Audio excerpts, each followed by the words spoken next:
ভালো কিছু রান্না হলে যেরকম সেন্ট বেরোয়, যেমন দেখবেন হঠাৎ মাংসর সেন্ট, খাসির মাংস রান্না হচ্ছে, ভাবলেন কোথায় রান্না হচ্ছে ভালো। এরকম ভালো জিনিসে ভালো সেন্ট বেরোয়। আপনার মিটিং যদি ভালো হয় তারও একটা সেন্ট বেরোবে।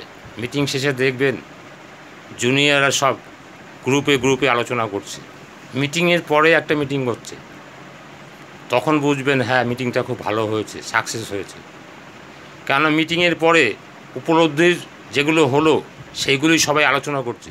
জানিস তো এইখানটা হেভি বলেছে, জানিস তো এই জায়গাটা যা বলুন না, ওই যে উনি দারুণ বলেছে, বুঝে না শোন আমার ওনারটা খুব ভালো লেগেছে, উনি এইটা বলেছে এইটা খুব ভালো লেগেছে। এই যে একটা সমালোচনা, এইটাই হলো মিটিংয়ের সেন্ট। এই সেন্টটা আপনি মিটিং থেকে বেরোনোর সময় দেখতে পাবেন, জুনিয়রদের মধ্যে সমালোচনা হচ্ছে, এইটাই একটা মিটিংয়ের পরে মিটিং।